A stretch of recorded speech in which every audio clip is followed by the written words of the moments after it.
Bismillahirrahmanirrahim. Assalamualaikum warahmatullahi wabarakatuh. Good morning, students. How are you in this morning?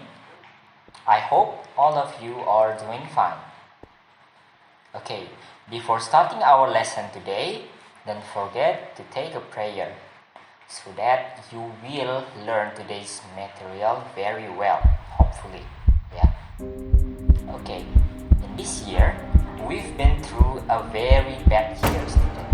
A very bad year. One of the worst things in this year is the COVID-19. It has been haunting us for almost a year.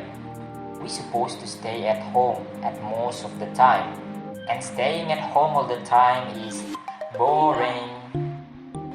You know, students, boring. Now, imagine that the virus is now vanished from this world. What will you do? Make a party? Going to the beach? Or maybe have a concert? Okay, students, in this lesson today, we are going to talk about the future tense.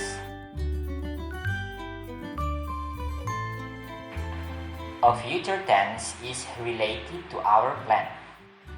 Plan is a set of decisions about how to do something in the future or about what we are going to do in the future. Okay, student, to give you any idea about the future tense, look at the following dialogue. In this dialogue, we can see that Sarah and Dina are using the word will. So the word will here indicates the future tense. And then after you read this dialogue, try to answer the following question. Question number 1. What is the dialogue about? According to your opinion, what is the purpose of the dialogue? And then rewrite expressions showing future tense.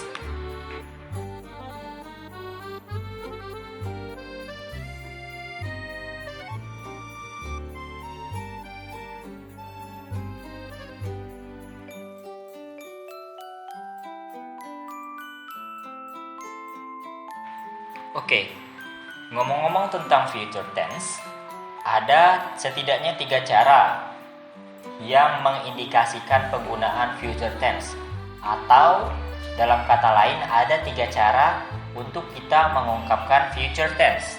Yang pertama adalah menggunakan be going to, yang kedua adalah menggunakan to be plus verb ditambah ing, kemudian yang terakhir adalah menggunakan will. Nah, 3 kata ini adalah 3 kata umum yang digunakan dalam future tense dan akan kita bahas satu per satu secara mendetail.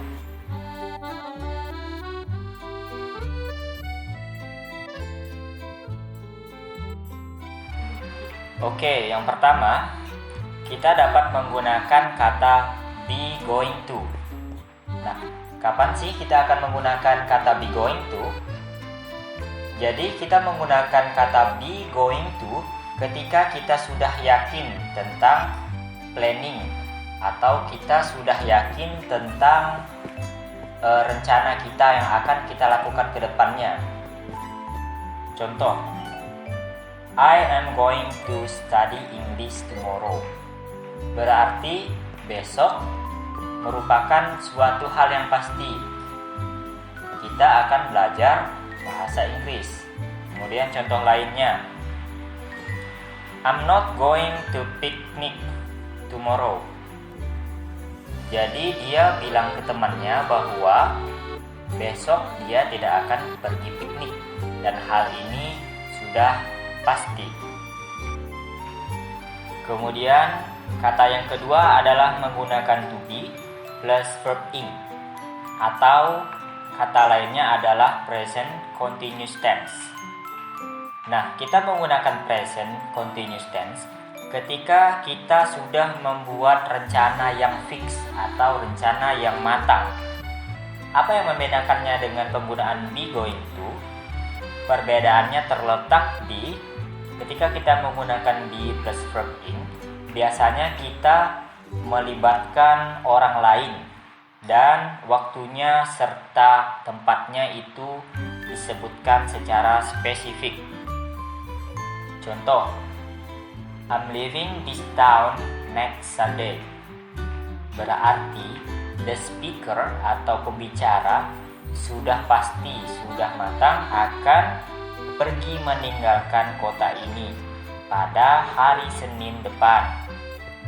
Seperti itu. Kemudian yang terakhir atau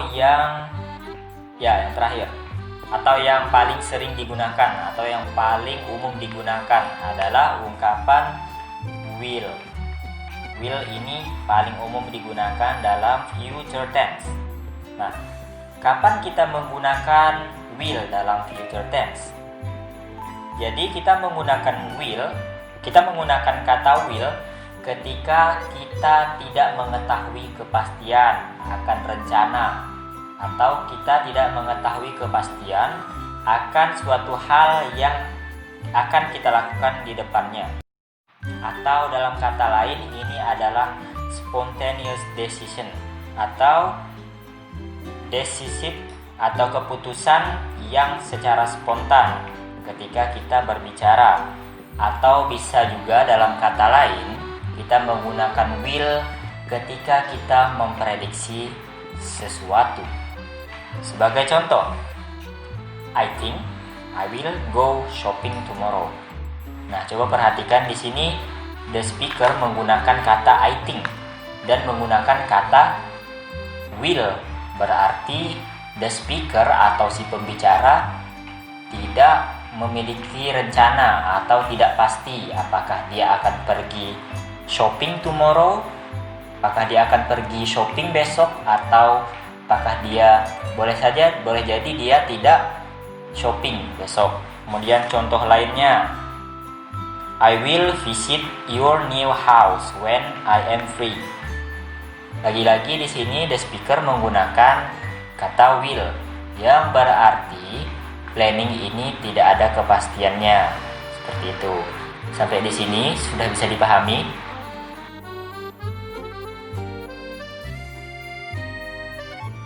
Oke, sebagai tambahan tentang penggunaan kata will.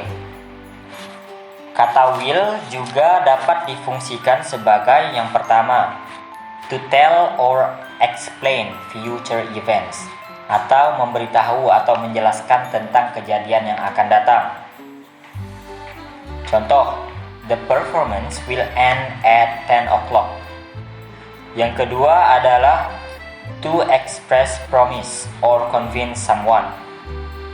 Ini artinya the speaker berjanji atau mencoba untuk bersikap persuasif kepada seseorang. Contoh, ketika seseorang melakukan kesalahan, dia akan mengatakan we will not do it again. Di sini dia menggunakan will. Kemudian yang ketiga atau yang terakhir, to report statements about the future. For example, they have promised us that they will come back. Well, I think that's all for today's class. If you have any question, you may post your question on the Google Classroom. And for your assignment, I will also post it on the Google Classroom. So make sure you will check the Google Classroom after watching this video. Okay, I think that's all for me.